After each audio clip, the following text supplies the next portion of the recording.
tous, je suis ravie de vous retrouver pour ce nouvel épisode de podcast. Aujourd'hui au micro Arnaud Sicot. Alors je ne vais pas faire une très longue introduction parce que je vais vous proposer d'aller direct dans le sujet. Arnaud, j'ai passé un moment extraordinaire en ta compagnie, comme quand on travaillait ensemble lorsque on travaillait sur ton projet professionnel.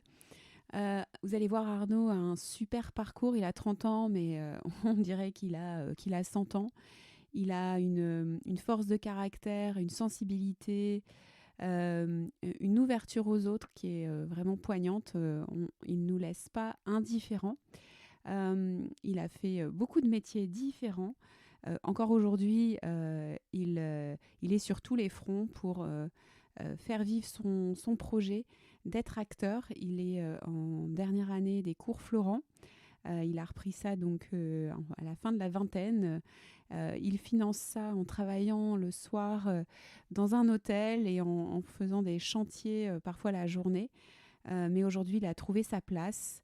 Il vous raconte comment justement ça n'a pas été simple pour lui de trouver cette place. Et aujourd'hui, à quel point il se sent bien malgré les difficultés qu'il traverse. En fait, aujourd'hui, il est sur son chemin, il le sait. Et il prend du plaisir sur ce chemin-là, même si parfois il est fait d'embûches, de détours peut-être, mais en tout cas, il sait qu'il est au bon endroit. Et c'est très agréable à écouter, donc je vous invite à passer ce bon moment avec lui. Je vous souhaite une très très bonne écoute. Bonjour Arnaud, merci d'avoir accepté l'invitation. Merci, bonjour Émilie. Alors Arnaud, nous on s'est rencontrés il y a 3-4 ans, je pense. C'est ça, ouais. On devait se rencontrer, je pense, parce qu'il y a eu plein d'événements à l'époque qui ont fait qu'on a échangé. Donc, je t'ai accompagnée il y a quelques années donc en bilan de compétences. À ce moment-là, tu avais un projet pro qui avançait, mais où tu ne te sentais pas toujours avancer comme tu le souhaites. C'est ça, ouais. Donc, on a cheminé un peu ensemble. Et puis, depuis 3 ans, tu as fait plein de choses. Ouais, j'ai même pas l'impression que ça ait duré en fait, 3 ans. Mais Arnaud t'as quel âge là ? Je vais avoir 30 ans. En fait, en vrai, il a 100 ans. Ouais, c'est un peu ça, ouais.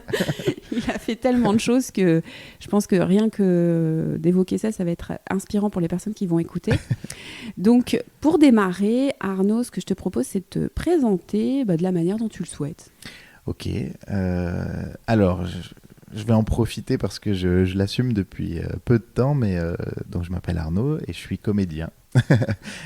J'ai bientôt 30 ans. Effectivement, j'ai un parcours assez marrant parce qu'il a été plein de rebondissements. En fait, j'ai fait plein de métiers différents. Je me suis beaucoup cherché ces 15 dernières années. Donc il y a une partie crise d'adolescence qui est normale, hein, qui est dans le développement de tout le monde, mais à partir de mes 18 ans et du bac, en fait, finalement, je me suis vraiment cherché dans plein de domaines différents. J'ai toujours aimé parler, découvrir des gens. Donc naturellement, je suis allé vers le commerce, en fait, après le bac. Je suis allé dans la grande distribution. J'avais beaucoup de jobs étudiants. Alors j'ai toujours travaillé depuis que j'ai 14 ans. J'ai fait le BAFA, j'ai fait animateur pour les enfants. Après j'ai fait du commerce. En parallèle, je faisais un peu de bâtiment avec mon père. Enfin voilà, un truc assez, un éventail de compétences et de domaines. Et j'ai développé ça jusqu'à un moment où on s'est rencontrés. Alors un petit peu avant qu'on se rencontre, j'ai eu un moment où je faisais plein de choses différentes et je partais dans tous les sens. Donc comme je le disais, je faisais du commerce, je faisais un peu de bâtiment, je faisais de la grande distribution. Je suis même passé par assistant d'éducation, donc c'est pion, hein, vulgairement dans un lycée. Et au bout d'un moment, voilà, les montagnes russes et puis les différents domaines, ça me saoulait un peu. Donc je me suis dit, il faudrait vraiment que je fasse quelque chose de ma vie. Qu'est-ce que je peux faire ? Et ça a commencé au salon de l'étudiant, tout bêtement. Je suis tombé sur le stand du cours Florent. C'est important d'avoir cet élément pour comprendre la suite, mais je suis tombé sur le stand du cours Florent à Bruxelles. Je suis tombé sur des gens de la promotion, de la première promotion ou deuxième promotion, parce que c'est pas une très vieille antenne. À la base, c'est une antenne parisienne. Et j'ai commencé à rêver de ce métier de comédien. Je me suis dit, je veux faire ça depuis que je suis tout petit. Euh, c'est vraiment cliché de ce qu'on entend chez les comédiens, mais c'est vrai, je voulais faire ça depuis que j'étais tout petit. Et j'ai croisé ce stand et je me suis dit, tiens, pourquoi pas. Et au détour d'une allée, en repartant, je suis tombé sur un stand de radio, le stand de la radio France Bleu Nord. Et je me suis dit, tiens, ça pourrait être sympa aussi, de la radio. Ça pourrait être une porte d'entrée aussi pour le métier de comédien. Ne me demandez pas pourquoi, je ne sais pas. Je ne sais pas, mais j'ai imaginé ça et donc j'ai échangé avec eux. Et ils m'ont parlé d'une formation, le CQP animateur radio à Paris. Et je me suis dit, allez, je me lance dans ce projet d'animation radio. Donc j'ai fait toutes les démarches. Donc c'est à l'INA, l'Institut national de l'audiovisuel, qui a toute la partie archive que vous pouvez voir à la télé en général. Et ils ont cette partie formation des métiers de l'audiovisuel. Donc je me suis lancé là-dedans à Paris. C'était une formation en 6 mois où on alternait 1 mois à l'école et 1 mois en stage. Donc j'ai été pris à France Bleu Nord. Ça aussi, c'est des histoires de fous. J'ai toqué à la porte. Mon père, il faisait un chantier, parce qu'il est couvreur, il faisait un chantier chez un client à lui qui était ancien directeur de France Bleu Nord. Et il a dit, bah tiens, mon fils, il voudrait faire de la radio, qu'est-ce que t'en penses? J'ai dit, bah moi, ce que je peux dire, recevez-le en entretien, je pourrais pas faire plus. Et en fait, ils m'ont reçu en entretien, le directeur des programmes de l'époque m'a reçu en entretien. Ça a matché, ça s'est super bien passé parce que j'étais vraiment déterminé à vouloir faire ça. Et donc, j'ai été pris en stage et j'ai fait l'alternance chez eux. Et au bout de 6 mois, voilà, j'étais animateur radio avec le diplôme.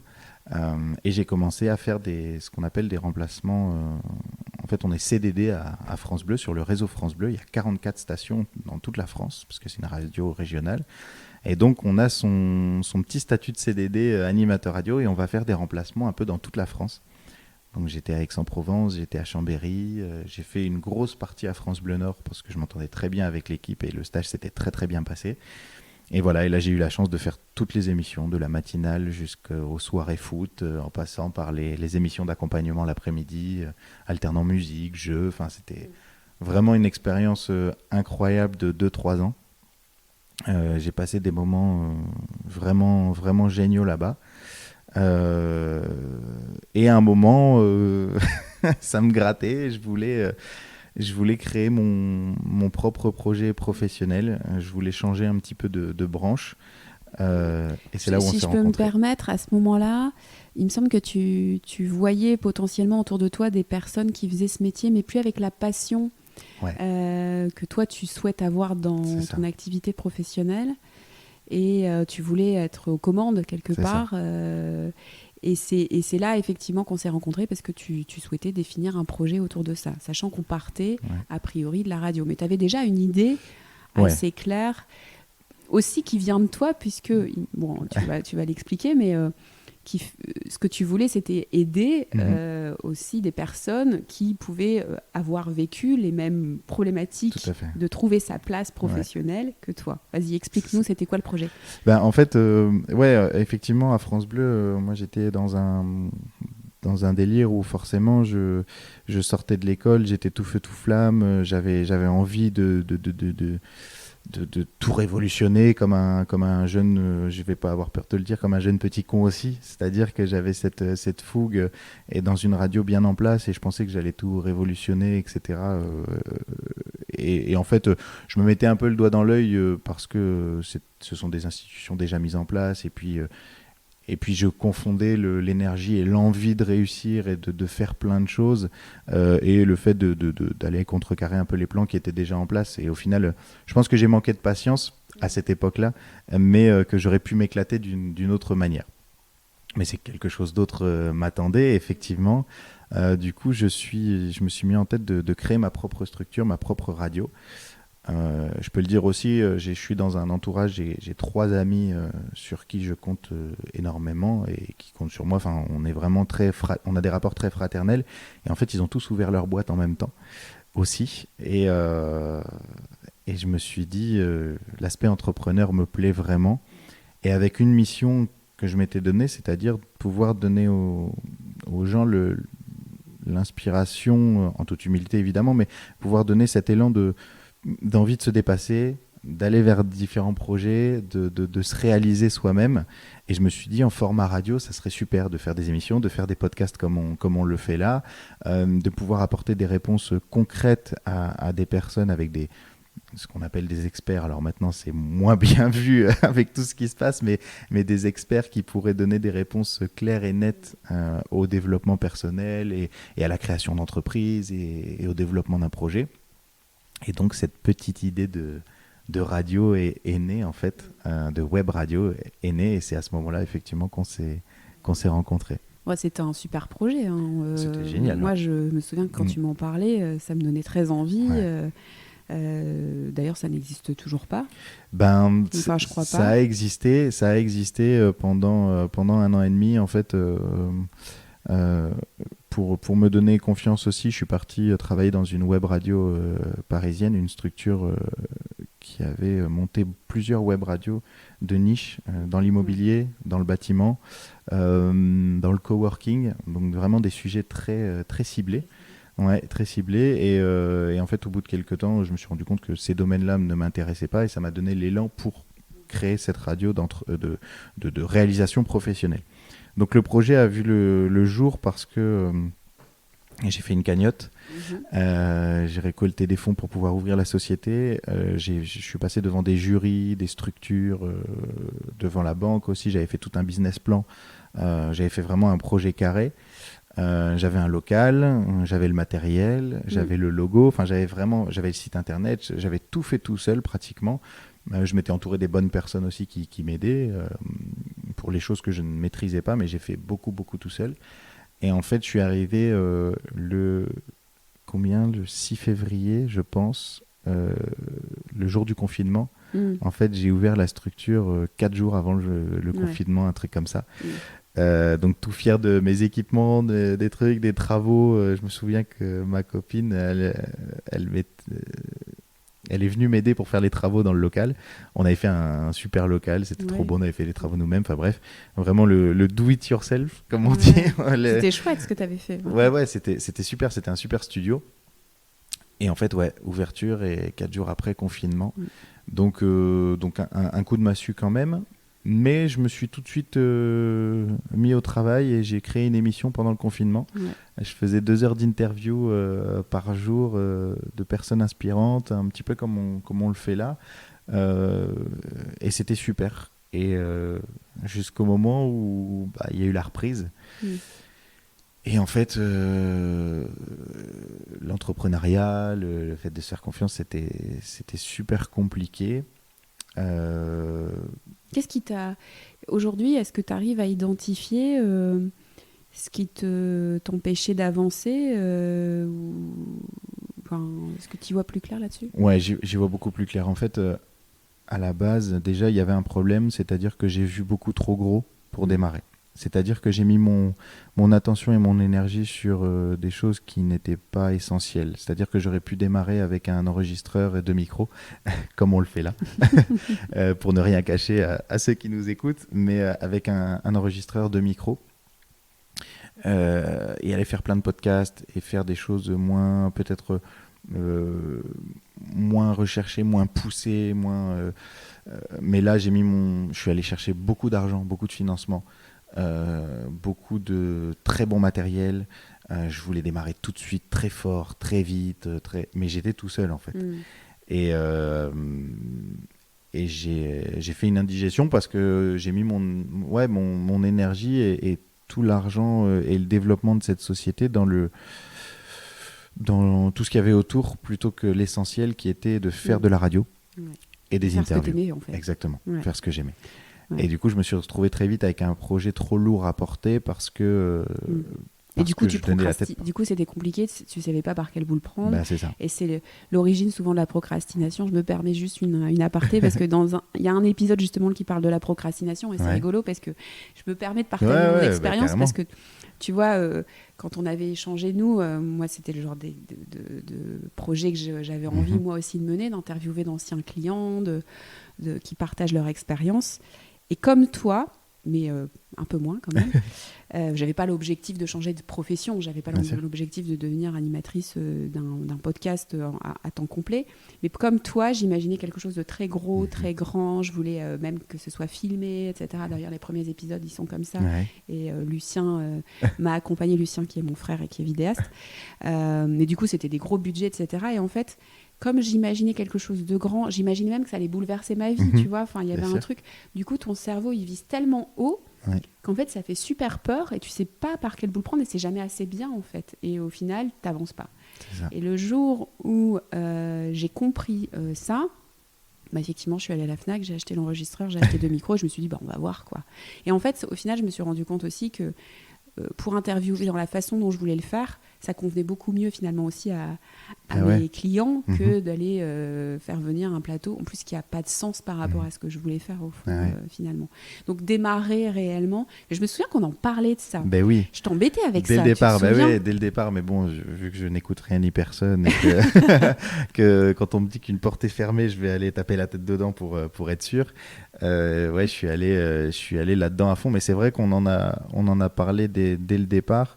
Mais tout le monde m'avait plus ou moins prévenu, mes parents, ma copine aussi m'avait dit reste focus sur commence doucement. Mes amis aussi qui sont des entrepreneurs alors dans différents domaines. Il y en a un c'est dans le bâtiment, un autre c'est dans la danse et les médias aussi puisqu'il était youtubeur, et un autre c'était dans l'immobilier. Et effectivement, j'ai pas su voir qu'ils étaient partis de rien aussi. C'est mon meilleur ami d'ailleurs, qui est plombier chauffagiste et qui m'a dit mais tu sais, moi j'ai acheté un camion d'occasion à 6 000 euros. Les outils, j'ai pris des anciennes choses et en fait, au final, au fur et à mesure, j'ai commencé à avoir des outils plus performants. Ça me ramenait plus de clients, ça m'empêchait pas de faire de la qualité, mais ce qu'on allait chercher chez moi, c'était la qualité de service. Il fallait que je sois là vite, il fallait que je travaille bien et que je revienne pas. Quand un plombier revient pas, c'est mieux.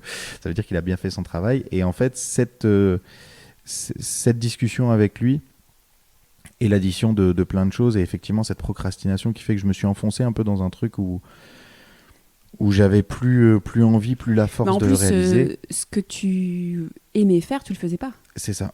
Exactement. En fait, par contre, tout ce que tu faisais, c'était des trucs qui n'étaient pas forcément dans tes compétences au départ. Pas dans mes compétences et pas dans mon kiff. Dans tes centres d'intérêt.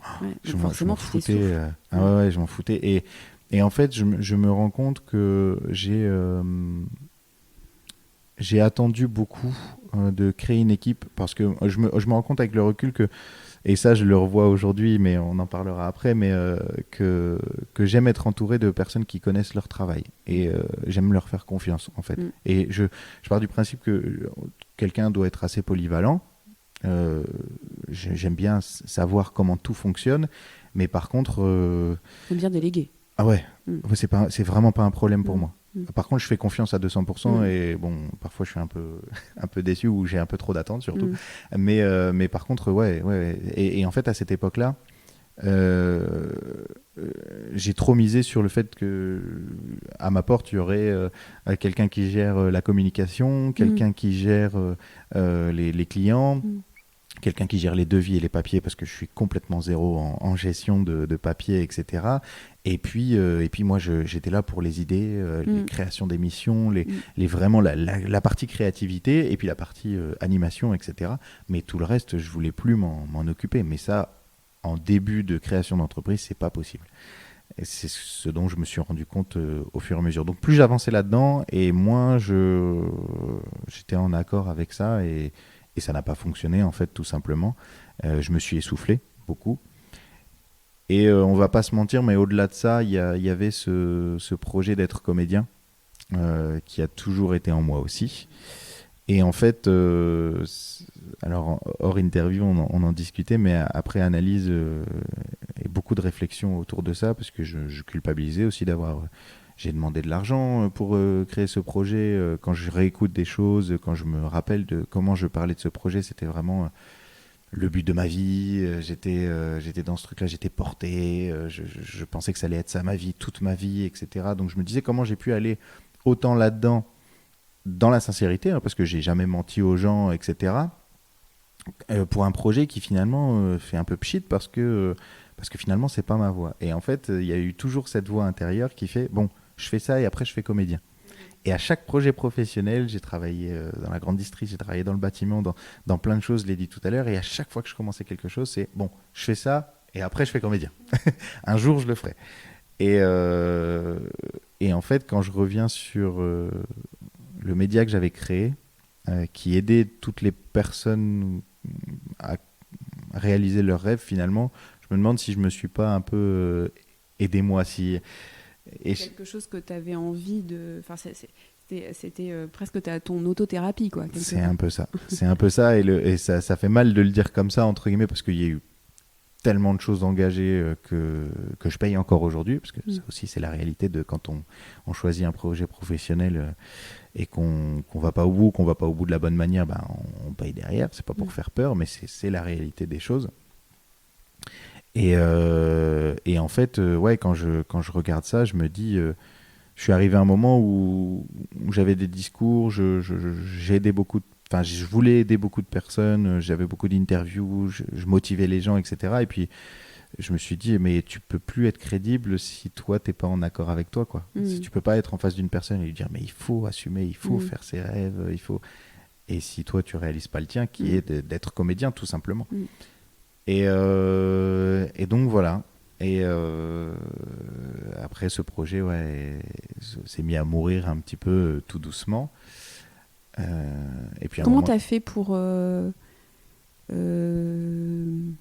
décider, acter d'arrêter Parce que ça peut toujours être intéressant. Je pense qu'il y a pas mal de personnes qui doivent s'être engagées dans des projets et puis sentir qu'il n'y a plus la flamme, qu'il n'y a plus l'engagement, ça s'essouffle, que c'est difficile.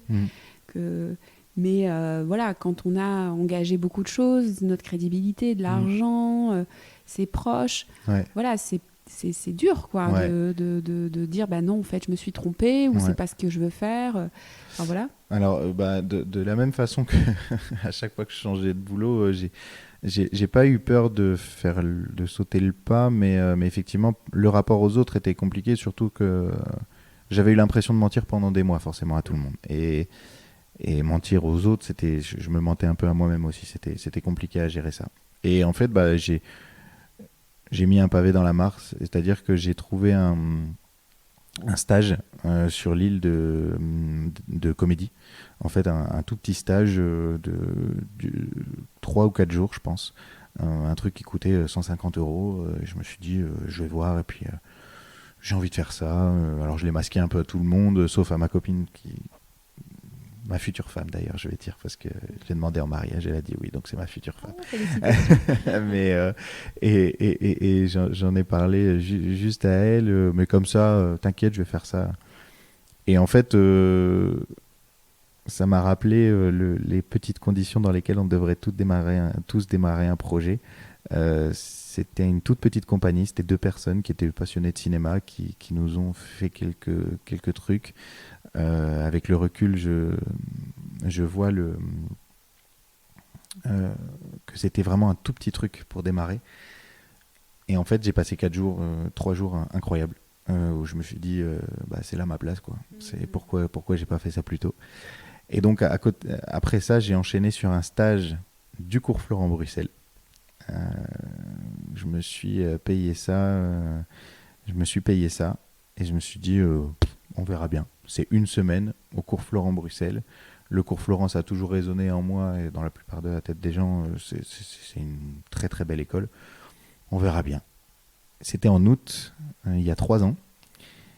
Je suis parti une semaine. Je rends hommage encore à ma future femme qui m'a aidé pour financer ça, pour l'hôtel en fait, parce que je me suis dit, je veux être à fond dedans, je veux un hôtel à Bruxelles, je veux pas faire des allers-retours. Tous les jours, c'était 9h-18h. J'arrive à Bruxelles, en plus, pour la petite anecdote rigolote, j'arrive à Bruxelles, on avait loué un Airbnb et j'arrive dans un quartier vraiment, vraiment difficile, trop bizarre. En plus, je me suis dit, je vais stresser pour ma bagnole, je vais stresser pour J'avais vu des avis Google sur l'Airbnb, oui, des gens sont rentrés dans l'Airbnb en pleine nuit, machin et tout. Je me suis dit, oh non, impossible. Et elle m'a dit, vas-y, on prend un hôtel, on s'en fout, on verra plus tard, etc. Donc je suis allé à l'hôtel et toutes les conditions étaient réunies pour que je passe un bon moment. Et en fait, j'ai passé la plus belle semaine de ma vie professionnelle. Je l'ai passée au cours Florent à Bruxelles pour ce stage d'admission. Et en fait, à la fin de ce stage, ils te disent, ils te jugent en fait pendant une semaine, ils voient ton parcours et ils te disent tu peux intégrer la formation, donc les 3 ans de cours Florent ou pas. Et j'y allais vraiment pas avec l'objectif d'intégrer le cours Florent parce que j'avais cette société sur les bras, j'avais un petit boulot à côté pour compenser aussi toutes les dépenses, exactement. Donc j'avais un quotidien qui se prêtait pas du tout, c'était impossible. Et puis ma vie démarrait avec ma future femme à l'époque, on vivait ensemble, on avait des projets, je voulais de la stabilité, donc on va pas repartir dans 3 ans d'école en plus. Heureusement que tu pensais pas, quoi, parce que sinon tu serais pas allé. Non. Et en fait j'ai fini ce stage, j'ai reçu un mail qui disait vous êtes admis à la formation si vous voulez participer, quoi. Et je suis sorti, j'avais les larmes aux yeux, j'ai appelé ma future femme et je lui ai dit bah voilà, je suis admis mais je veux pas le faire, quoi, ça sert à rien, je suis content de l'avoir fait et limite déjà comme une certaine résilience, genre bon bah c'est bon, j'ai vu que je pouvais le faire, voilà, j'aurais pu être comédien, bah, je le fais pas. Et elle m'a engueulé en fait, elle m'a dit mais tais-toi, de toute façon, je t'ai jamais vu aussi heureux en une semaine. Donc tu vas faire cette formation. C'est ce qui est fait pour toi, tu le sais. Elle a participé à mon quotidien pour le média que j'avais créé, etc. Donc, et pourtant, j'en parlais et je vendais du rêve avec cette entreprise. Et elle m'a dit, je sais que là, c'est ta place après la semaine que tu as passée. Donc il faut que tu y ailles. Oh, c'est chouette. Et... Ouais, je savais pas tout ça. Ah ouais, non, c'est... Ouais, j'ai des frissons quand tu l'expliques. C'était incroyable. De toute façon, je lui rends hommage comme ça. Elle le sait, je lui dis au quotidien, mais c'était vraiment un truc... Elle t'a donné l'autorisation que tu te donnais pas, quoi.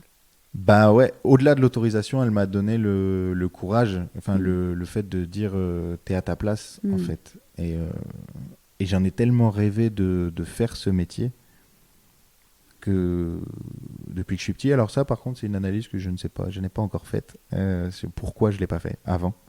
Ouais, c'est la question que j'allais te poser. Ben, je sais pas. C'était quoi tes croyances sur le métier de comédien? Parce que j'imagine qu'il doit y avoir des croyances, genre c'est pas possible, c'est difficile. J'ai envie de dire, souvent je le dis, je dis que j'avais pas le courage de le faire et tout, mais je sais même pas si c'est vrai parce que j'ai jamais eu peur de rien. Pour le courage, ouais, il faut qu'il y ait de la peur. Donc tu pouvais peut-être peur d'échouer, non? Peur que ça marche pas. Ce qui peut arriver, c'est que c'est tellement un rêve profond que vaut mieux pas le faire, parce que si j'essaye et que ça marche pas, bah, c'est que c'est... Bah ouais, et en même temps, tu vois, mon film préféré, c'est Retour vers le futur. Et dans Retour vers le futur, la morale, une des morales, c'est justement, quand on veut très fort quelque chose, on finit toujours par y arriver. Et le personnage principal, Marty McFly, et son père, George McFly, ne font pas ce qu'ils ont à faire. Parce qu'ils se disent, imagine qu'on te dise que t'es zéro, imagine qu'on te dise que t'es pas capable, je supporterais pas d'être rejeté comme ça. C'est ça la réplique. Et donc j'avais cette leçon-là, et c'est mon film préféré, donc je sais pas si moi je ressentais ça. Mais je sais que depuis que je suis tout petit, je fais des spectacles en famille, j'ai toujours pris le micro sur scène pour être devant des gens, pour faire le con devant les gens. T'as été animateur radio? J'ai été animateur radio, enfin, j'avais pas peur du public, j'ai toujours aimé faire rire, j'avais vraiment ce truc du contact public, et puis j'avais ce truc de jouer la comédie aussi. D'exprimer des émotions. D'exprimer des émotions. J'ai eu une enfance aussi très heureuse pour plein de raisons, et un peu sombre sur d'autres, où j'ai dû... aussi jouer la comédie pour que les gens autour de moi se sentent bien aussi. Donc j'avais ce truc, je pense, intérieurement, où je jouais quelque part déjà la comédie. Et en fait, je sais pas, on m'a refusé la classe théâtre quand j'étais en 4e, parce que j'étais un sacré cancre. J'étais pas méchant avec les profs, mais j'étais un peu insolent parfois. Mais on t'a refusé la classe théâtre, ça a été quoi le motif? Indiscipline. Indiscipline, Tu j'étais serais trop... peut-être pas discipliné pour être comédien. Ben, et en fait, avec le recul, je me dis que je pense que c'est ce qui m'aurait canalisé à l'époque. J'aurais vraiment trouvé... Parce que je faisais du foot comme mes copains. En fait, j'ai fait 13 ans de foot pour être avec mes copains. Mais j'ai jamais eu l'envie de performance plus que ça. Je faisais du sport, j'étais content, c'était cool. Et puis j'étais avec les copains surtout. Mais en quatrième, là où c'était le plus dur, en plus, il y avait une transition entre vivre avec ma mère et que mon père, il devait me récupérer parce que je devenais vraiment insupportable. Euh, Puis j'avais besoin de me confronter à mon père à cette époque-là. Et quand ils m'ont refusé la classe théâtre pour indiscipline, ouais, je l'ai pris. Je me suis dit, bon, ben, c'est que je dois pas le faire. Et je pense qu'avec le recul, je l'aurais fait. Je l'aurais fait, et ça m'aurait fait du bien, en fait, tout simplement. Ouais, certainement. Maintenant, peut-être que ce refus extérieur qui t'a été posé à cet âge-là, ça a peut-être un peu suivi par la suite Ouais, sur c'est pas ta place, quoi. Tu vois, peut-être. ouais. Bon, en tout cas, maintenant, Maintenant c'est fait, ouais, maintenant ouais, c'est fait. maintenant c'est derrière. Et puis même quand j'en discutais avec ma mère, quand j'ai pris cette voie-là de faire comédien et que je lui ai dit que je voulais faire ça depuis que je suis petit, elle m'a dit, pourtant ma mère elle a toujours été dans une écoute assez folle de chacun de mes projets, elle m'a toujours suivi. Euh, C'était sa phrase, elle m'a dit que tu sois éboueur ou que tu sois président de la République, tant que tu es heureux de te lever le matin, j'en ai rien à faire, quoi. Et je t'aime comme t'es, quoi que Voilà, tu c'est fasses, ça. quoi. Donc j'ai jamais eu de frein par rapport au projet, donc c'est pour ça que je comprenais pas forcément pourquoi Ouais. je l'avais pas fait avant. Mais enfant, j'ai jamais exprimé le souhait de vouloir faire du théâtre ou de... Enfin, si, à deux, trois reprises, mais bon, j'ai jamais eu une conviction énorme. Et, euh, et en fait, voilà. Après, j'ai fait des choix où j'attendais aussi. J'avais très vite compris que c'était un métier où on dépendait des autres. Et je le vois encore plus au quotidien. C'est-à-dire que maintenant, quand je suis là en tant que comédien, il faut que je fasse un maximum de projets, mais c'est toujours au bon vouloir d'un réalisateur, d'un producteur, d'un directeur de casting, d'un agent. Donc, ton métier et ta visibilité dépend de toi parce qu'il faut toujours que tu sois évidemment dans des projets et que tu te bouges, hein, c'est pas le problème, mais la décision finale revient à des personnes qui maîtrisent le domaine. Et donc j'attendais qu'on vienne me chercher, en fait, tout simplement. Je me suis dit, en plus on voit que des success stories, c'est encore plus développé avec les réseaux sociaux maintenant, mais quand j'étais passionné des acteurs, des actrices, je regardais plein d'interviews d'acteurs connus, etc., que j'aime, et qui disaient ah bah, moi j'ai été repéré à un casting sauvage dans la rue, ou alors moi je suis venu avec un pote pour un casting et puis c'est moi qu'ils ont pris. Donc j'attendais ma success story un peu comme ça aussi, quoi. Bonjour. Ouais, il y en a au moins autant, je pense, qui ont sué sang et eau pour Ah y arriver. mais c'est en fait Il y en a même plus, je pense, qui ah ben c'est suent ça. sang et eau que des... Moi ce que j'ai découvert c'est ça, c'est qu'il y a déjà il y a pas de recette magique. Mm. Et ça je l'ai appris au cours Florent aussi avec des professeurs qui sont incroyables, qui sont criants de vérité et qui nous disent les choses dès le départ. Mais effectivement, sur les 10% d'élite, entre guillemets, d'acteurs, des stars en fait, des vedettes du cinéma ou du théâtre, 90% ce sont des comédiens qui sont dans le théâtre au bout de votre rue, qui sont dans les petits théâtres des villes, qui sont des super comédiens qui mériteraient autant d'être des vedettes. Euh, mais, euh, mais ça se fait pas. Il n'y a pas de recette magique. Il y a le bon moment, le bon endroit, la bonne rencontre, le travail acharné. Voilà, il y a tout ce truc-là. La vision donc, aussi que tu peux avoir, je sais pas, est-ce que tu as la sensation que les comédiens de théâtre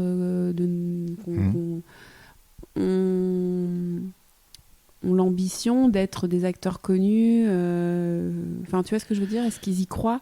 bah, en fait, c'est un peu comme partout. Je pense qu'on sacralise beaucoup le métier d'artiste et là en l'occurrence de comédien. Mais au final, c'est un peu comme tout domaine, c'est-à-dire que même dans une grande entreprise, on voit les ambitions différentes des gens. Il y a ceux qui ont des grandes ambitions et qui vont tracer leur route et qui vont réussir et qui... Ce que je veux dire par là, c'est que j'ai la sensation que j'aurais tendance à penser dans mes croyances et que si tu as un rêve et que tu y crois vraiment Mhm. et que tu travailles, Mhm. rien ne résiste au travail, bah, je pense que tu peux y arriver. Mais quand? Ça, c'est Mhm. le point d'interrogation, mais c'est possible. Et j'ai la sensation que peut-être, enfin, ce qui dépend de ça, c'est de la vision aussi que tu as et de Ouais. à quel moment tu renonces, entre guillemets, si tu renonces, quoi. Ouais. Moi, alors c'est ça qui m'aide au quotidien, c'est-à-dire que aujourd'hui, maintenant que je suis beaucoup plus apaisé et à ma place, je sais que je ferai ça toute ma vie, peu importe. En fait, Comment? j'ai l'ambition d'être au plus haut niveau et de comédie, mais pas pour être dans le star system ou ça, j'en ai rien à faire. C'est vraiment pour avoir accès à des réalisateurs énormes, donner la réplique à des acteurs énormes, d'avoir l'ambiance d'un plateau de tournage fois 10 000 que ce que j'ai aujourd'hui dans les courts-métrages et qui sont déjà passionnants parce que je vis déjà un rôle, un, un développement de soi, enfin une passion en fait au final, mais mon objectif final ça va être de faire ça à une grande échelle. Donc il y a cette ambition là au départ. Après, effectivement, je pense que de ce que je vois, c'est un travail de longue haleine et ça arrivera quand ça arrivera. Et si ça arrive pas,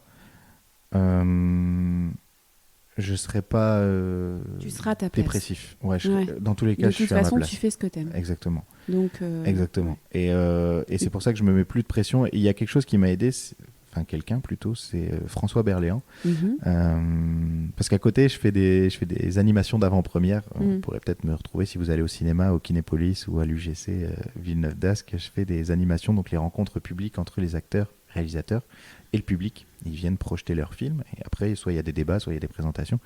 Donc j'ai accès à déjà des grands acteurs et des réalisateurs pour comprendre un petit peu le parcours, le milieu, et puis pour discuter de notre passion commune qui est le jeu, quoi.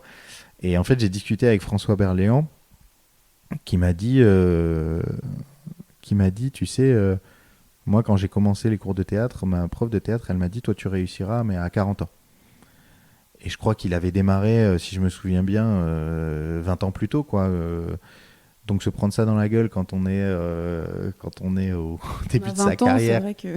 et puis qu'on a envie que ça pète Ouais. et que ça marche dès le départ, il me disait c'était vachement dur à encaisser parce que faut s'accrocher, il faut avoir la patience d'attendre 20 ans et de pas s'arrêter, de faire du théâtre, de faire des projets, de galérer, de pas construire une vie personnelle stable comme tout le monde, etc. Et en fait, c'est arrivé à 40 ans. Enfin, François Berléand, on l'a découvert à un moment où il était déjà, il avait déjà 40 ans et donc Oui, il avait et déjà tout le monde s'est révélé, tout le monde a dit waouh, quel acteur de fou, etc. Mais ça faisait déjà 20 ans qu'il bossait, quoi. un temps qu'il bossait, qu'il faisait qui jouait, j'imagine, mais un peu dans l'ombre. Exactement. Ouais. Moi, je rencontre des personnes, là, on joue une pièce de théâtre à la Boîte à Rire à Lille. Je rencontre des personnes qui font du stand-up, qui cette année ont intégré la troupe du Jamel Comedy Club. Donc, quand on est dans le stand-up, c'est quand même... voilà. Le Graal. Ouais, c'est un peu ça, ouais. Et tu te dis, waouh, du jour au lendemain, ça s'est passé et tout. Mais les mecs, ça fait 10, 15 ans qu'ils sont dans les petits théâtres de 50 personnes, où des fois, il y a 10 personnes devant eux. Et ils jouent quand même, des fois 3. J'en connais qui vont faire des spectacles chez les gens, devant la famille seulement, donc 4, 5 personnes.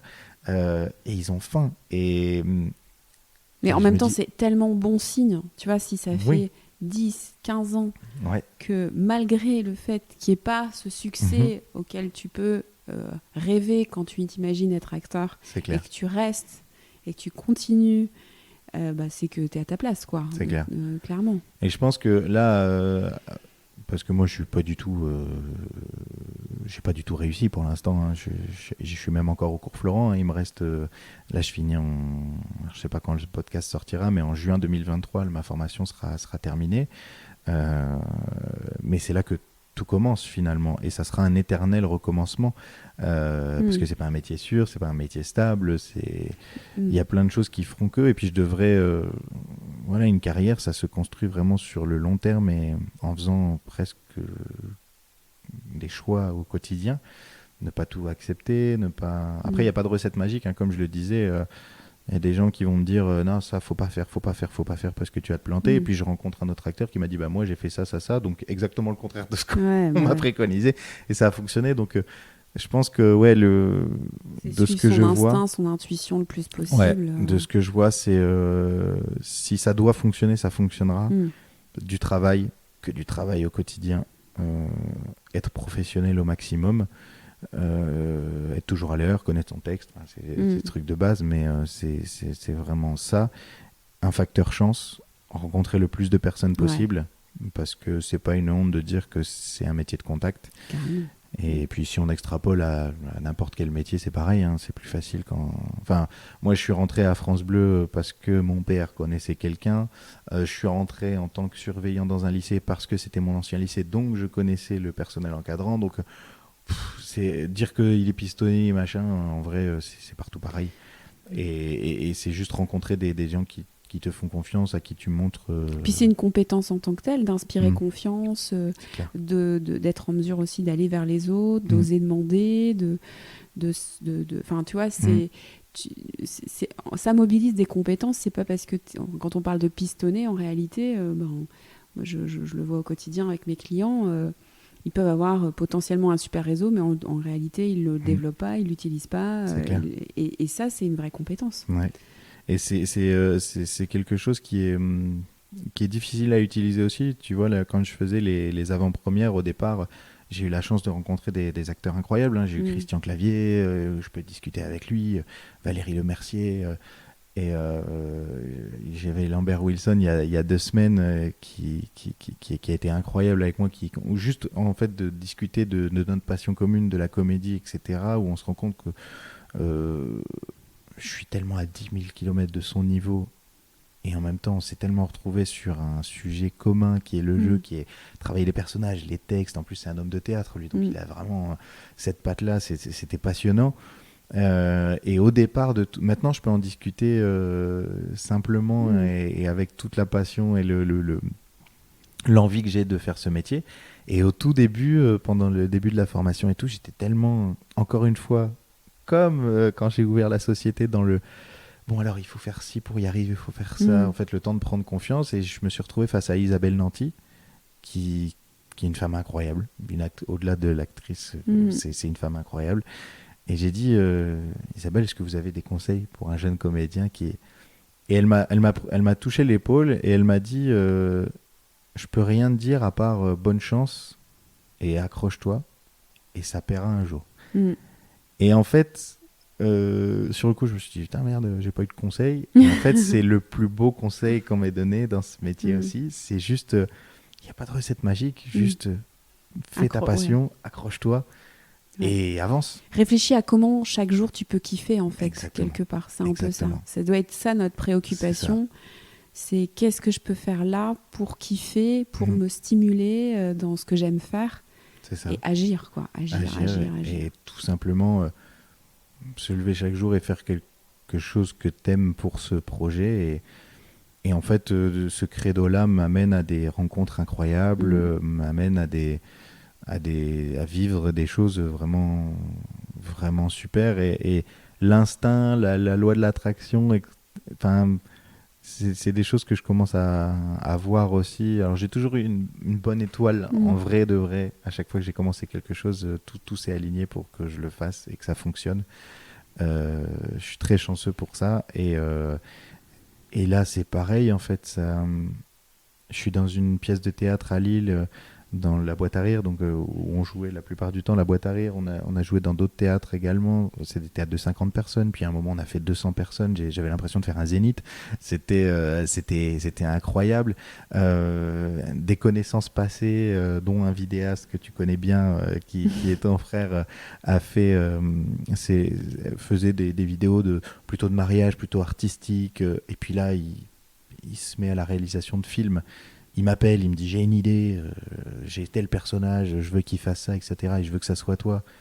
Ok, on y va. Et on s'est retrouvés de 18h à 1h du matin à moins 4 degrés dans une ambiance incroyable. Il m'a fait raser ma barbe, j'avais plus qu'une moustache, des cheveux très gras. J'ai fait une transformation physique super. Il nous a amenés dans une ambiance années 80-90 et on a tourné un court-métrage de 5 minutes en fait. Incroyable. Enfin, tout ça pour dire que maintenant, je vis une vie assez difficile au quotidien. Difficile, mesurons-nous, hein, je ne suis pas à l'article de la mort, mais dans le sens où je me donne les moyens de réaliser ça. Donc je travaille de nuit dans un hôtel, je fais des chantiers à côté aussi pour pouvoir payer la formation et la vie quotidienne, parce que je fais les allers-retours à Bruxelles 3 fois par semaine, etc. Donc tout ça a un coût. Donc au niveau du corps, de la fatigue, etc., c'est très très très compliqué. Mais à côté de ça, je pose un pied sur le plateau ou sur un tournage. Là, tu récupères une énergie de dingue. Des fois, donc là, parfois la semaine, j'enchaîne en 48 heures ou 72 heures, donc 2-3 jours, je dors 8 heures, 10 heures maximum. Et en fait, je pose un pied sur le plateau et je ne sais pas comment ça se fait, il y a une autre énergie qui vient. Alors, des fois, c'est trop, hein, c'est à la limite de l'irresponsabilité, parce que des fois, mon texte, je change des mots. Donc, la dernière fois, je ne sais plus, j'étais sur scène, c'était « Mais voudriez-vous m'épouser ?» Et puis, j'ai dit « Voudriez-vous m'explorer ?» je crois, un truc comme ça. Ce qui n'a rien à voir, hein, mais ça sort tout seul. Voilà, il y a des mots qui s'échangent. Mais à côté de ça, ouais, je suis à ma place et là, je kiffe. Et plus rien n'a de gravité autour. Rien n'est grave. Ah ouais, là, Et au-delà du fait que ça soit indispensable pour réussir comme je veux réussir, c'est même pas... c'est dur, mais c'est pas... je sais pas comment expliquer, mais c'est vraiment difficile au niveau fatigue, au niveau encombrement d'esprit, mais c'est pas grave, en fait. Parce que je suis bien. Je suis à ma place, je sais que je suis tellement heureux de faire ça. Ça m'apporte un tel équilibre, je suis beaucoup plus calme qu'avant, je me mens plus, j'ai plus l'impression de fuir quelque chose, même dans mon rapport à mon entourage, en fait. Aujourd'hui, ils sont... Alors, il n'y a plus de frustration. Non. Non. Et il n'y a plus de... Je cherche plus l'approbation de personne. Ça aussi, c'est un truc qui est nouveau pour moi dans ma vie. À chaque développement personnel ou professionnel, j'avais besoin de l'approbation des autres. Est-ce que je suis dans la bonne voie? Là, je m'en fous parce que je le sais. Exactement. C'est l'anecdote, c'est la première représentation du Serment d'Hippocrate. Ça s'appelle le Serment d'Hippocrate, la pièce dans laquelle je joue à la boîte à rire. Qui est 50, il y a 50 places, je pense qu'il y avait 35 personnes de ma famille. Donc autant dire que voilà, ils me soutiennent, ma famille au grand complet, hein, les amis proches, etc. Il y avait 35 personnes de ma famille, et dont mes parents. Bon, ma future femme, elle m'a toujours soutenu dès le départ, donc j'ai pas eu besoin de son approbation. Mais ma mère, mon père, j'avais... au départ un besoin de les rassurer, de dire voilà, c'est ce que je fais, etc. Et en fait, je suis arrivé sur scène et après avoir joué, j'attendais pas qu'ils me disent que je suis à ma place ou pas. En fait, juste, vous avez passé un moment, ouais, bah génial. Et en fait, ils étaient super fiers, je l'ai vu dans leurs yeux, et j'ai pas eu besoin qu'ils me disent c'est bien, t'es à ta place. Alors qu'avant, j'aurais toujours eu besoin de ça. Donc c'est ce qui me fait dire que voilà, on va jusqu'au bout et on verra où ça me mène. Et si je dois jouer toute ma vie au théâtre municipal de ma ville, ben c'est ce que je ferai, parce que je sais que j'aurai la même sensation quand je poserai le pied sur le plateau, quoi. Où je serai quelqu'un d'autre, je serai un personnage et je ferai rire ou pleurer les gens. Enfin, je créerai des émotions, en fait. À quoi t'ont servi toutes ces expériences passées pour vivre aujourd'hui ce que tu vis? Déjà dans mes rôles, ça me sert beaucoup. Tu vois, le dernier film que j'ai tourné donc avec Lucien, j'interprète Jacques Marel, qui est un ouvrier complètement aigri, et un pauvre type, en fait, mais pas d'une manière dégradante, juste quelqu'un qui est au bout de sa vie, etc. C'est des sensations que j'ai pu ressentir dans certains métiers, et donc ça m'a aidé, tu vois. J'ai joué sur scène des personnages en fait, qui ont été nourris de toutes mes expériences. J'ai la chance d'avoir fait plein de choses de métier, d'avoir découvert plein de monde. J'ai toujours observé les gens. J'ai rencontré des gens très riches, d'une très haute bourgeoisie, etc. Et j'ai rencontré des gens très pauvres qui avaient rien à manger dans leur frigo, qui au quotidien c'était la vraie galère, la vraie misère. Et je me suis toujours entendu avec les deux. Donc toutes ces expériences m'ont fait rencontrer ces différentes personnes, et ce qui fait qu'aujourd'hui dans mes personnages, dans mes rôles, j'ai de la matière à fond. Donc c'est un kiff de tout ça. Tu as traversé un certain nombre d'émotions de manière très intense dans ta vie. Donc ça, tu peux les retranscrire dans tes rôles. Et aussi, le fait d'avoir cette ouverture à plein de types de personnes, de métiers, etc., te permet aussi plus facilement d'incarner ces personnages sur scène. Ouais. Après, je dis pas que je le fais bien, hein, c'est toujours pareil. Hein, je dis pas que je suis Depardieu, mon Dieu, loin de là.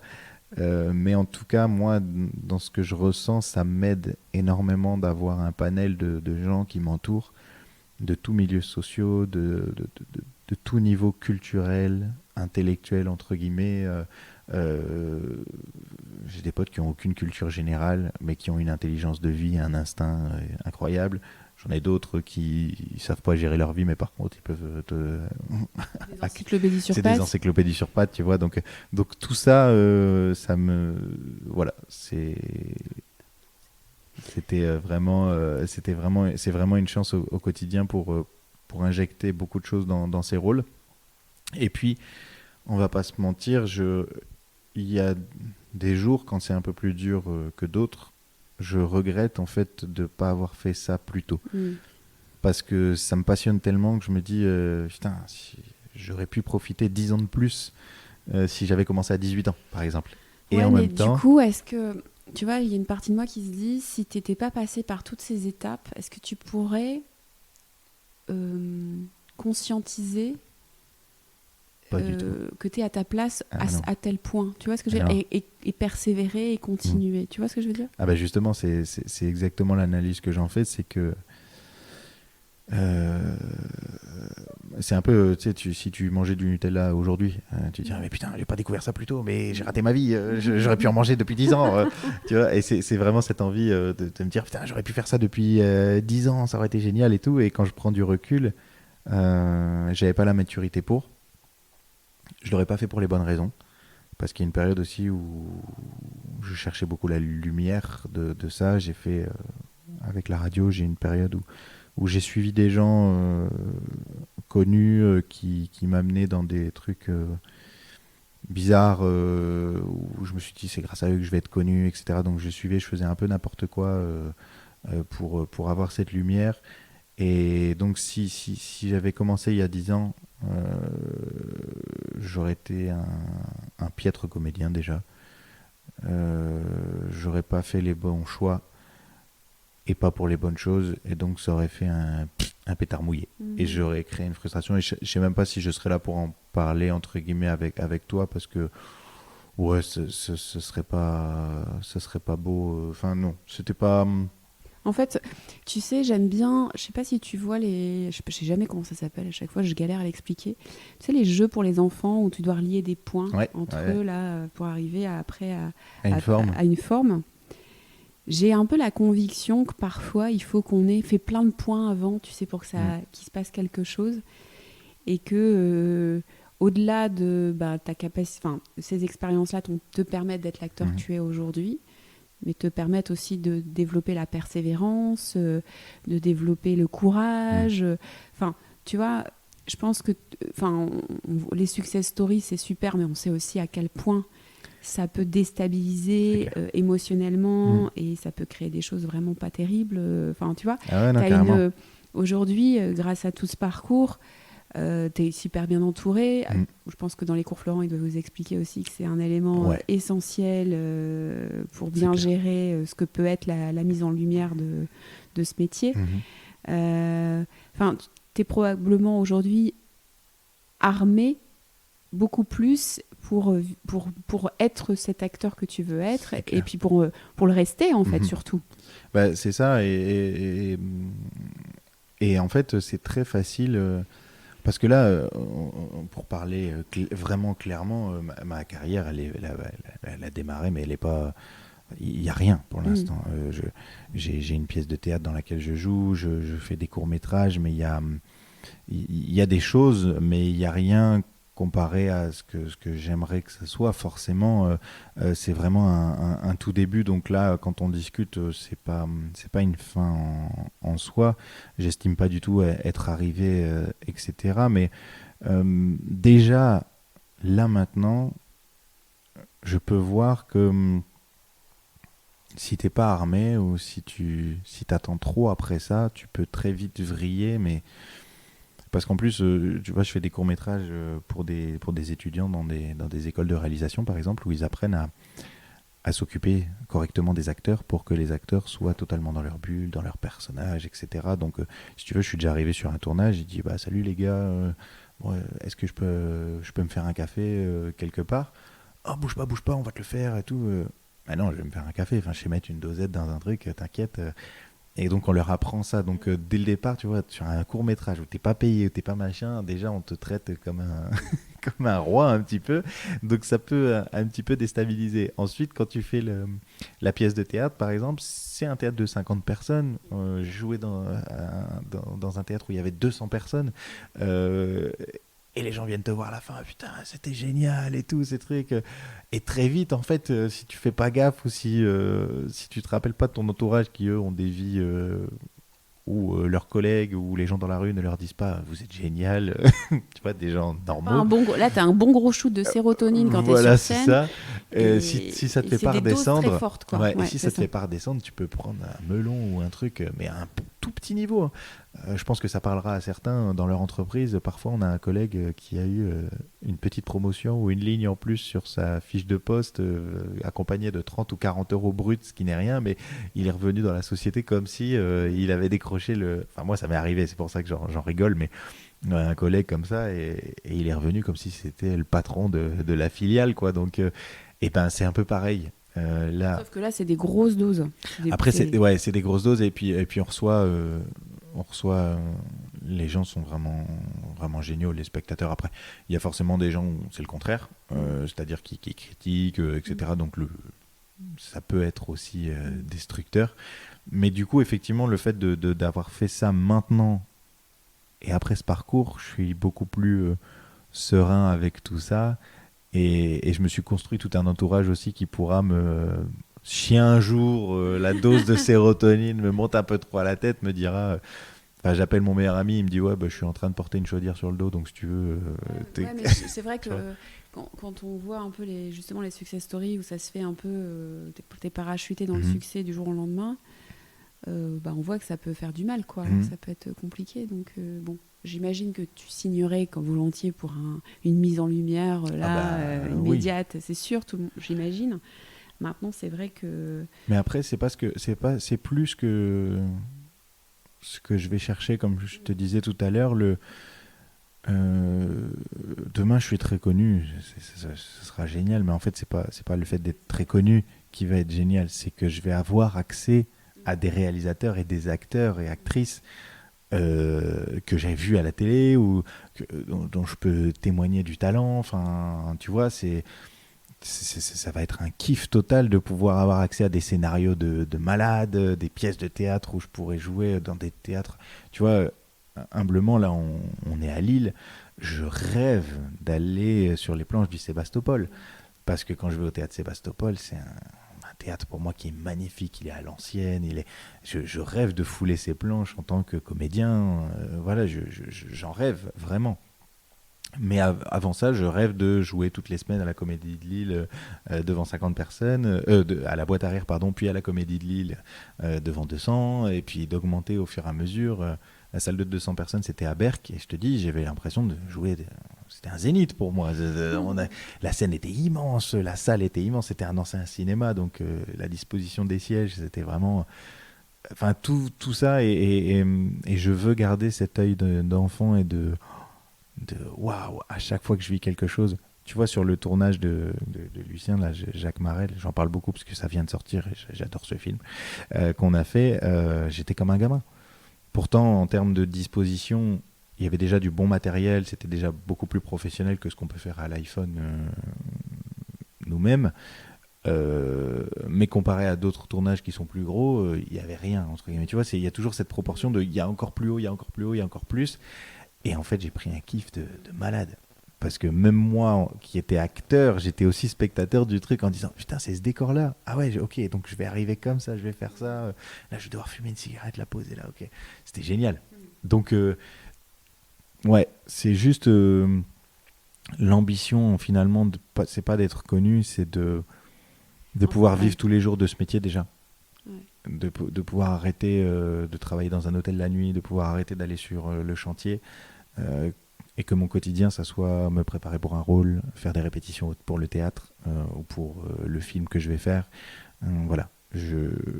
L'ambition que j'ai aujourd'hui n'est pas d'être super connu. L'ambition que j'ai aujourd'hui, c'est de tous les jours me réveiller et de me dire, ok, aujourd'hui je fais ça parce... Faire ton métier, quoi. Ouais. Exercer ton métier. Exactement. C'est ça.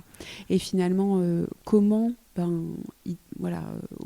L'idée, c'est de te développer, j'imagine. En fait, ce que je vois là, si tu veux, par rapport à l'expérience Success Media de radio, c'est que dans Success Media, ce que tu visais, c'était le haut de la montagne, quoi. Et le chemin, au fond, il te gonflait. Ah ouais. C'était pas ça que tu voulais faire. Là, aujourd'hui, tu prends du plaisir sur le chemin. C'est clair. Et donc, ce que tu veux, c'est finalement en prendre encore plus sur le chemin, notamment en ayant la possibilité de ne faire que ça, finalement. Mais et d'avancer tout doucement à ton rythme et où ça te mène, Inch'Allah. C'est ça. Non, mais c'est ça. Voilà, c'est ça. C'est ça. C'est exactement ça. Là, le chemin, il est. Tu vois, là, au cours Florent, ça fait 3 ans que j'y suis.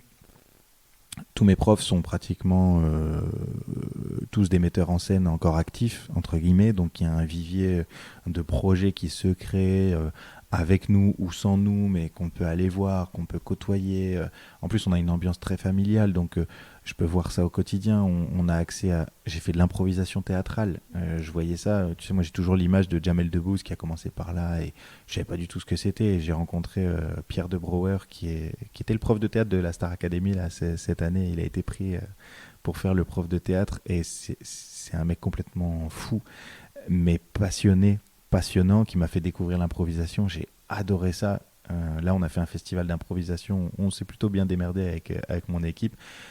Voilà, j'ai eu accès à ça. On a une professeure qui fait du doublage. Je rêve, j'adore les comédiens de doublage. C'est une passion. Dès qu'il y a un comédien qui n'a pas le bon comédien de doublage dans un film, je gueule parce que c'est pas possible. J'adore ce métier aussi. Je sais qu'un jour, je pourrais le côtoyer, je pourrais le voir. J'ai envie. Donc en fait, là, j'ai trouvé le domaine. Le métier de comédien me passionne et je veux le faire. Je ne sais pas sous quelle forme, je ne sais pas si un jour je serai invité au JT de 20h pour présenter un film, je ne sais pas si je ferai la tournée des cinémas pour présenter des films, je ne sais pas si je ferai la tournée des théâtres si je jouerai à Paris dans les plus gros théâtres, etc. On verra, j'en ai envie, on verra, mais aujourd'hui je sais que je suis à ma place et il n'y a plus que ça de toute façon. Et en fait, j'aborde ça avec sérénité aussi parce que j'ai eu tellement d'expériences professionnelles que je sais que je ne mourrai jamais de faim. J'ai 2 bras, 2 jambes, un cerveau, j'ai côtoyé des métiers, je sais travailler. Donc, au pire, c'est pas grave. Il ne peut rien se passer. Tant que j'ai la santé et que mes proches vont bien, le reste, il ne peut rien m'arriver. Ouais, une belle leçon, quoi. Ouais, je sais pas si mais non, mais c'est pas toujours... ce que tu dis, en fait, c'est valable pour tout le monde, à peu près, pour beaucoup de personnes. On trouve toujours on peut trouver des solutions. Ouais. Voilà. C'est vrai que souvent, quand on est dans un changement de projet, on peut se mettre un peu la rate au courbouillon. On a parfois l'impression d'avoir beaucoup de choses à perdre, qu'on peut s'imaginer des scénarios catastrophes. Bon, ça peut arriver, ça existe. mais quand même, voilà, c'est... Tant qu'il y a la santé, pour moi, ça va. Mais aussi parce que j'ai vécu l'échec, par exemple, de ce média que j'ai créé, pour lequel j'ai engagé beaucoup de choses. Hein, le quotidien, j'ai eu la chance d'avoir ma future femme à mes côtés qui m'a pas lâché, quoi. Mm. Elle aurait pu. Hein. Mm. Elle a sa vie stable, elle a le domaine dans lequel elle travaille, elle est épanouie là-dedans. Elle rêve d'une vie de famille, de développer notre quotidien, d'acheter une maison, d'avoir un enfant, enfin des choses qui sont mon ambition aussi. Mais j'ai besoin de me développer personnellement avant d'accéder à ça. Et elle a toujours été là, quoi. Donc, c'est aussi ce cocktail-là qui fait que je peux être avec toi aujourd'hui et être serein et dire que je suis heureux parce que je me donne les moyens, mais aussi parce que j'ai l'entourage et j'ai réuni tout ce qu'il fallait pour. Parce que tout seul, peut-être que j'y arriverai aussi, hein, mais j'en suis pas sûr. J'en suis pas sûr. J'en suis pas sûr que je prendrai autant de kiff, autant de risques. Et d'avoir cette sérénité de me dire, on verra. Elle me suit, elle-même, et elle me suit. Et donc ça te sécurise. Ça me sécurise et puis ça me tranquillise. Alors ça fait toujours mourir de rire tout le monde quand je raconte ça, mais à la manière d'un ouvrier qui partait dans les mines ou qui part sur le chantier, j'ai ma petite gamelle le midi, elle fait un peu plus à manger le soir et je l'amène au cours Florent et j'ai ma gamelle et j'ai pas ça à penser. Quand je vais travailler à l'hôtel la nuit, je fais une petite sieste avant de partir. Je sais qu'à 22h, elle va me réveiller. Le repas sera prêt pour que j'ai juste à manger et partir. C'est un soutien incroyable. C'est des choses... je crois qu'elle sait qu'elle a misé sur le bon cheval. Ouais, je pense. Je lui dis ça souvent. Je lui dis, de toute façon, t'es là que pour quand je réussirai. Mais, non, et c'est vraiment... Elle a confiance en toi. Bah ouais, elle a confiance en moi. Mais ce qui est incroyable, c'est qu'elle a eu confiance en moi sur le projet de mon média aussi, ou quand je faisais de la radio. Elle a quand même... Ouais, à chaque fois, elle sait que tu rebondiras, elle sait que tu as des ressources. Ouais. Et pourtant, elle est beaucoup dans la sécurité et dans le dans le contrôle dans le contrôle et la gestion de l'imprévu, c'est pas fou, mais en même temps elle aime cette folie que je peux apporter, donc en fait on se complète parfaitement. Et puis effectivement elle croit en moi, quoi. Elle croit en moi et elle a fait ressortir ce qu'il y avait de mieux, je pense, en moi, donc c'est une chance incroyable. Donc aujourd'hui, ouais, je peux être devant toi et dire c'est mon kiff, il n'y a que la santé qui compte, on peut y aller à fond, etc. Mais parce que j'ai tout fait pour, attention, je me remercie aussi très humblement, mais de faire tout ça, je le fais au quotidien et je minimise pas ça. Mais j'ai des gens autour de moi qui sont comme mon meilleur ami, elle, enfin mes parents aussi. Mes amis qui me donnent confiance, tout ce petit monde que je me suis créé et que j'ai maintenu, etc., est d'une ressource incroyable pour moi, quoi. Et quand je raconterai, si un jour je réussis, même à la fin de ma vie, et que j'ai pas réussi comme je voulais, je raconterai ça. Je sais que grâce à eux et grâce à cet entourage-là, au moins pendant une période, j'étais à ma place. Et c'est sûr, et personne m'enlèvera de ça, quoi. Pour les personnes qui pourraient nous écouter, qui sont dans des questionnements professionnels, comme tu as pu l'être, si tu devais leur donner un conseil ou leur transmettre quelque chose, qu'est-ce que tu aurais envie de leur dire ? Alors c'est toujours un peu délicat de faire ça, mais c'est toujours vraiment en toute humilité et en rappelant qu'il n'y a pas de recette magique pour tout le monde. Mais moi, ce que j'ai appris, c'est que si vous voulez faire quelque chose, faites-le. Commencez de manière petite. Ne vous emballez pas à vouloir tout de suite la montagne. Commencez par des petites choses que vous pouvez faire au quotidien. Ne regardez pas trop la frustration que ça crée de ne pas être au top tout de suite. N'ayez pas peur. Et puis au pire, ça marche pas. Et vous vous réveillerez le lendemain. Il n'y a pas quelqu'un qui va sonner à votre porte et vous braquer un pistolet sur la tête en vous disant « Ah, t'as raté, bim ». Ça sera dur. J'en assume encore les conséquences de certaines inconséquences, justement, de certaines illusions. Mais se réveiller chaque matin et se dire ouais, je suis à ma place et ça n'a pas de prix. Donc, faut pas avoir trop peur. Ouais. Ouais, donc on peut rêver grand, mais agir au quotidien petit, quoi, entre guillemets.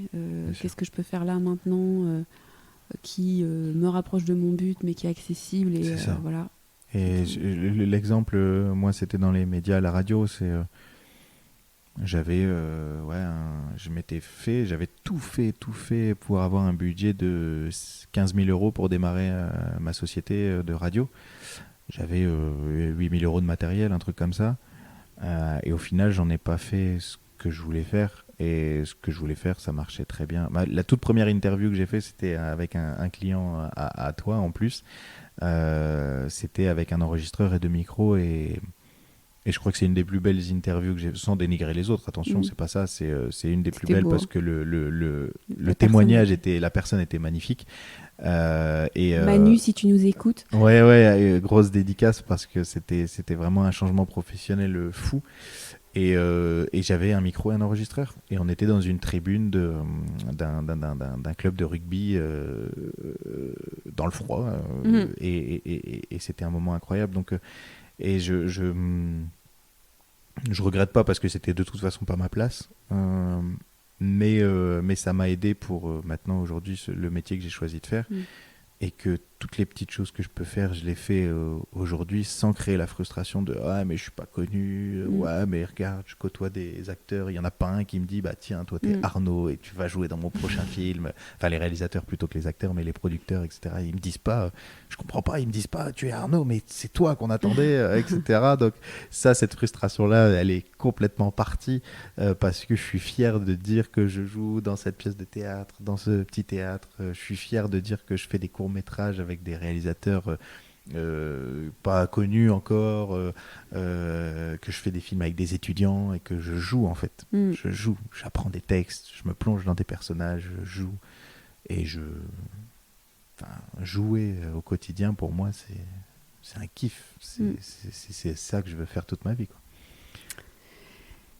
Alors Arnaud, on peut te retrouver sur quoi Alors les réseaux sociaux, Facebook et Instagram, Arnaud Sicot, ARNAUDSICOT. Vous pouvez suivre un peu mon actualité.